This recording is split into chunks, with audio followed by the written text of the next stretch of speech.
Diseminasi budaya positif Modul 1.4 SD Wonoyoso oleh Agung Rahmat dan Tri Kurniati SPD. Selamat pagi Bu Santi. Selamat pagi. Ya Bu, saya mendapatkan tugas untuk melakukan diseminasi budaya positif di dalam perkembangan. Hari ini saya mohon izin kepada Ibu untuk mengizinkan saya melakukan diseminasi budaya positif di SD Negeri Wonoyoso. Pada dasarnya saya mengizinkan apapun yang harus dilakukan sesuai dengan kebutuhannya, monggo dikerjakan dengan sebaik-baiknya, yang pasti tidak mengganggu tugas utamanya sebagai guru. Kemungkinan rencana saya akan melakukan diseminasi besok Senin, ya setelah upacara. Jadi saya mohon waktunya sebentar untuk kumpul di ruang kantor dulu, baru saya melakukan diseminasi sebentar.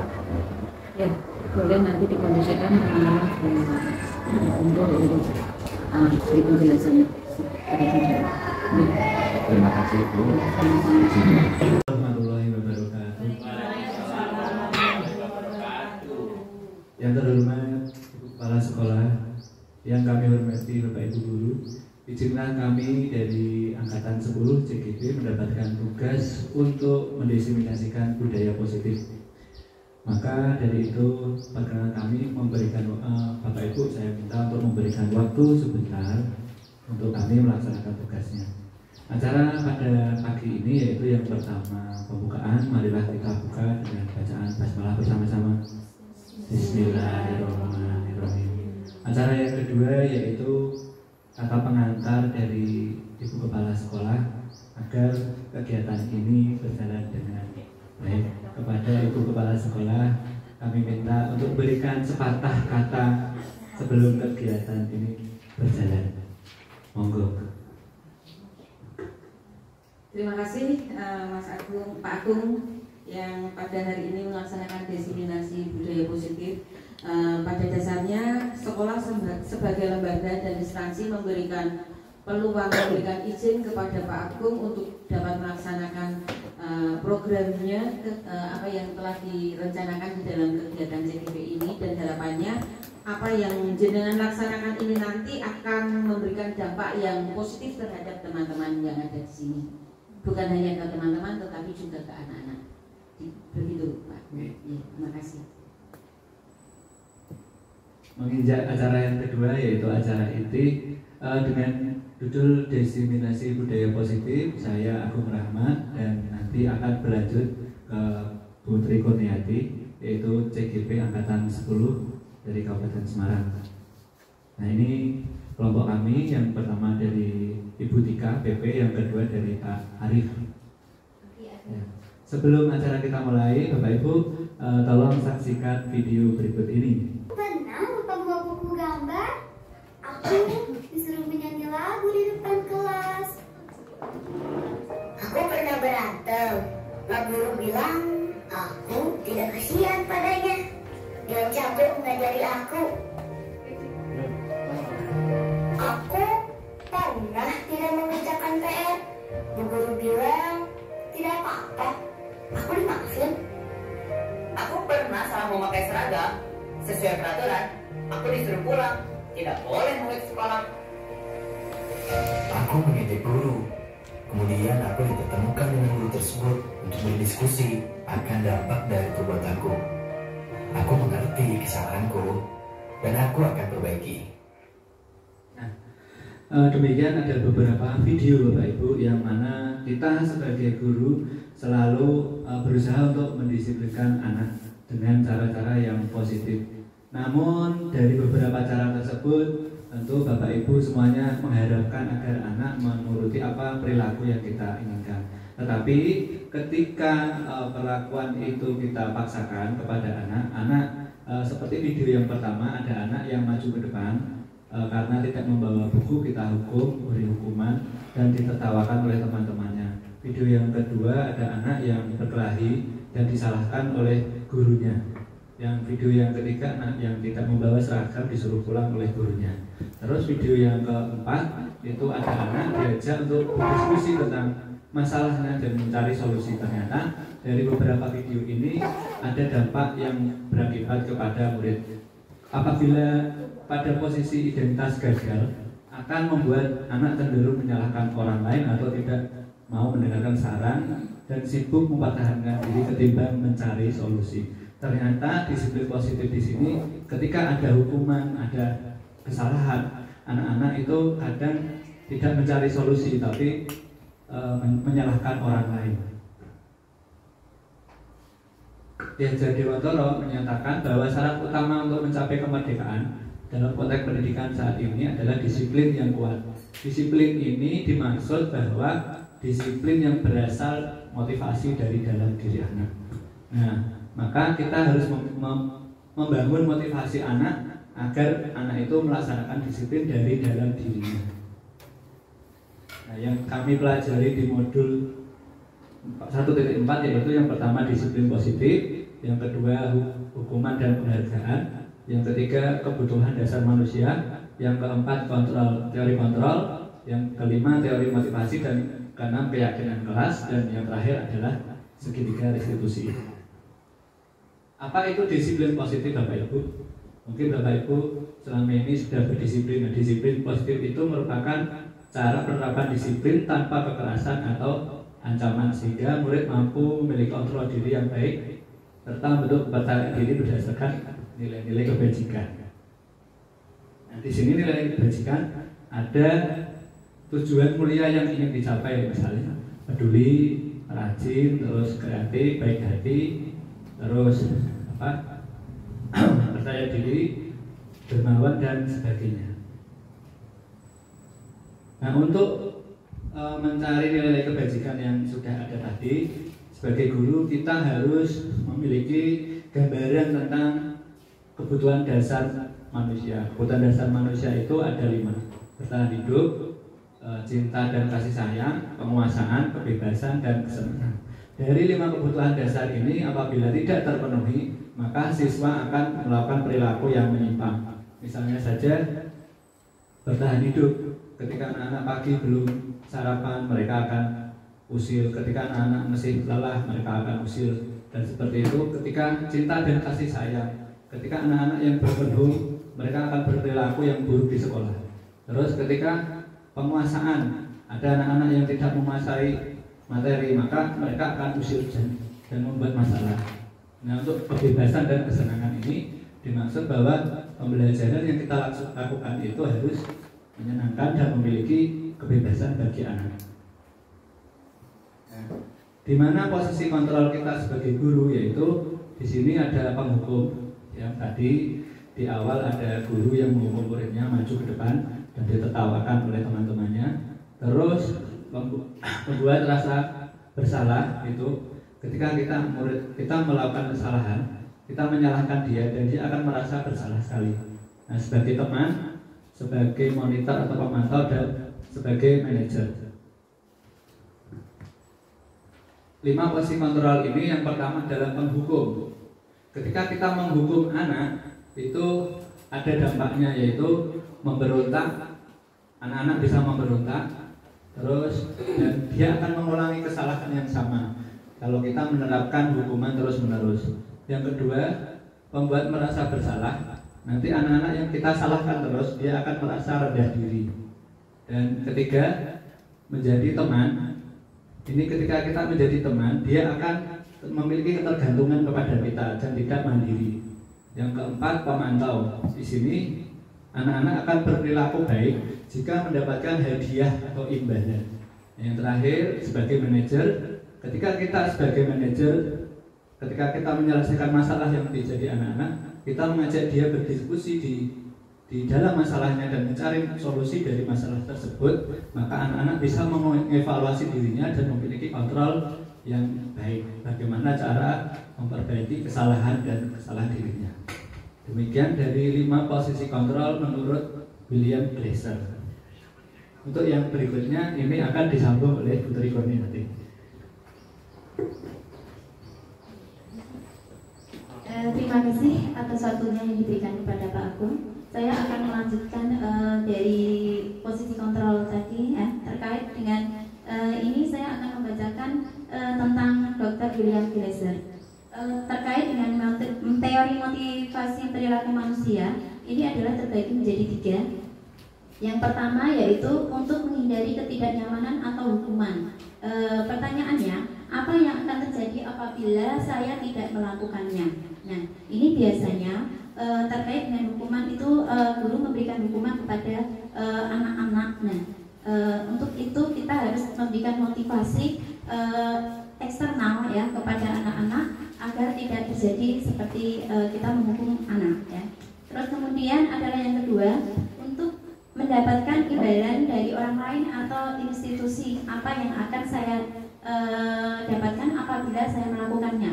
Pertanyaan dari itu adalah motivasinya. Kita diharapkan seorang guru biasanya itu kan memberikan hadiah atau imbalan atau iming-iming kepada siswa. Jadi itu adalah untuk memberikan motivasi, dan itu termasuk dengan motivasi eksternal atau motivasi di luar ya. Terus kemudian yang ketiga, untuk menghargai diri sendiri. Nah, untuk menghargai diri sendiri, motivasinya adalah saya akan menjadi orang seperti apa bila saya melakukannya. Nah, ini berkaitan dengan nilai-nilai yang positif. Jadi kita harus menghargai diri sendiri agar diri kita sendiri itu meyakini bahwa apa yang kita lakukan adalah suatu nilai-nilai yang bersifat budaya positif. Ini adalah termasuk dengan motivasi internal. Ya, tujuannya adalah untuk mendisiplinkan positif, ya, untuk disiplin positif. Mas Pak Agung. Terus kemudian yang kedua adalah tentang keyakinan kelas. Keyakinan kelas adalah merupakan kesepakatan kelas yang diyakini bersama oleh guru dan murid selama proses pembelajaran. Nah, keyakinan kelas ini sendiri dibuat atas dasar keyakinan seluruh siswa dalam mewujudkan kelas impiannya. Mungkin di kelasnya Bapak Ibu guru semuanya sudah membuat keyakinan kelas atau kesepakatan kelas. Nah, ini biasanya keyakinan kelas itu dibuat oleh guru kelasnya beserta murid-muridnya yang di dalam kelas membuat kesepakatan. Nah, kemudian contoh-contoh kalimat dalam keyakinan kelas. Yang pertama adalah seluruh anggota kelas berhak untuk belajar. Kedua, sebelum belajar murid berdoa terlebih dahulu. Ya. Ketiga, agar kelas bersih, kelompok piketnya membersihkan kelas itu biasanya dilakukan pada saat awal sebelum masuk. Anak-anak disuruh piket terlebih dahulu saat istirahat dan setelah pulang sekolah. Yang keempat adalah bully tidak diterima di kelas. Nah, ini artinya kita membuat kesepakatan kelas tentang pembulian. Jadi diharapkan memang di dalam setiap kelas ini ditampilkan kalimat keyakinan kelas yang terkait dengan bully.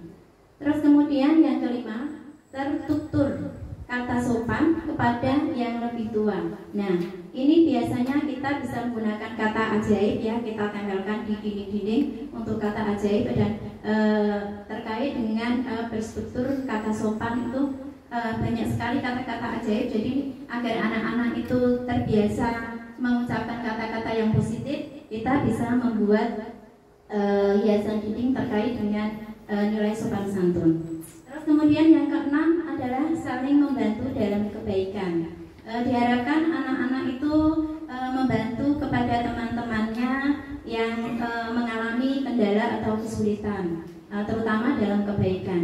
Misalnya sebenarnya ini dalam disiplin positif itu bisa diterapkan dengan kita membuat zona kebaikan. Jadi murid setiap hari itu disuruh untuk menulis misalnya kebaikan apa saja yang sudah kita perbuat selama satu hari ini. Anak-anak diberikan amplop, terus kemudian disuruh untuk menulis kebaikannya yang sudah dilakukan, misalnya membantu teman, mengambilkan pensil atau sebagainya. Terus kemudian yang ketujuh adalah bersikap saling menghormati dan menyayangi. Mungkin ini sudah jelas ya, untuk nomor 7 ini anak-anak sudah paham tentang saling menghormati dan menyayangi. Nah, ini adalah contoh-contoh kalimat disiplin kelas yang diharapkan, yang sudah disepakati oleh guru dan muridnya. Kemudian yang ketiga terkait tentang penerapan disiplin positif, yaitu ada restitusi. Apa itu yang dimaksud dengan restitusi?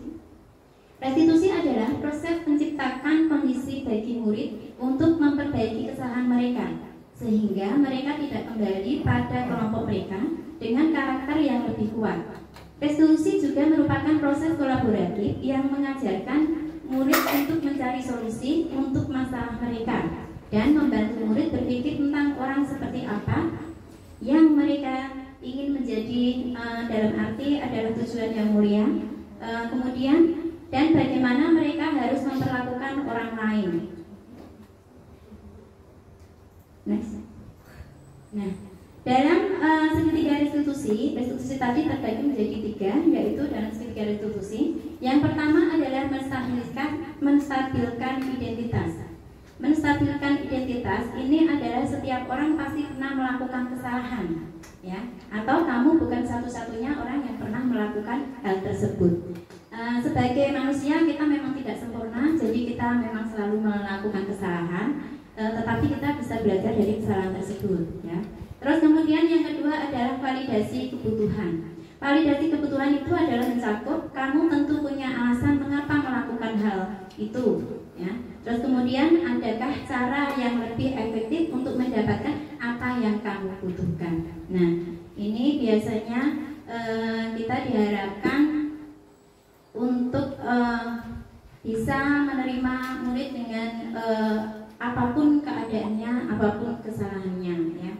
Terus kita bisa memberikan solusi yang terbaik, ya. Jadi kita bisa memahami, misalnya anak-anak ada masalah, terus kemudian guru itu tidak boleh langsung mengejar, oh ini kita memberikan hukuman, itu tidak. Tetapi kita harus menggali dulu apa masalahnya, biar anak itu bisa bercerita dan kita bisa memahami apa permasalahannya. Terus kemudian yang ketiga adalah menanyakan keyakinan. Menanyakan keyakinan itu yang pertama adalah nilai-nilai apa yang telah kamu sepakati. Kedua, kamu ingin menjadi orang seperti apa. Nah, ini terkait dengan menanyakan keyakinan itu sesuai dengan keyakinan kita. Jadi kita harus yakin terlebih dahulu untuk melaksanakan sesuatu, untuk melaksanakan nilai-nilai disiplin positif. Nah, next aku. Nah, ini ada sebuah video, mungkin Bapak Ibu guru bisa menonton video tersebut. Betul kamu menggigit Norce? Iya Bu, dia mengambil bekal saya. Apakah menggigit membantumu menyelesaikan masalah? Dia tidak mengambil bekal saya lagi. Oh, ternyata kalau Adeo gigit Norce, dia tidak jadi mengambil bekal Adeo ya? Tapi Norce jadi menangis. Ada tidak ya cara lain biar Norce tahu kalau Adeo tidak suka bekalnya diambil? Apakah kita perlu mencari cara supaya kamu bisa tetap membela diri, tapi tidak ada teman yang menangis? Norce, betul kamu mengambil bekal Adeo? Betul Bu. Ibu yakin kamu punya alasan kenapa kamu melakukan hal itu. Adeo bukannya lucu kalau saya mengganggunya. Memang senang ya kalau melihat teman memiliki bermacam-macam ekspresi lucu. Tapi Adeo tampaknya terganggu. Ia jadi menggigitmu. Apakah kamu mau membuat orang lain terganggu dan jadi melakukan hal buruk? Nah, itu adalah contoh video terkait dengan restitusi. Jadi sebagai guru memang kita jika ada masalah pada murid sebenarnya kita harus menyelesaikan dengan segitiga restitusi, ya. Jadi kita harus menggali dulu permasalahan apa yang dilakukan sehingga terjadi permasalahan itu kita bisa membantu anak memecahkan suatu masalah. Jadi kita tidak boleh mengejar dari satu anak, ya. Jadi dua-duanya itu kita panggil, kita tanya kenapa bisa terjadi masalah seperti itu, dan sebagai guru kita harus memahami dan kita harus membantu kepada muridnya agar bisa menyelesaikan masalah. Demikian diseminasi modul 1.4 dari kami. Saya sendiri Tri Kurniati dan Pak Agung Kita tutup ya. Saya ucapkan terima kasih. Wassalamualaikum warahmatullahi wabarakatuh.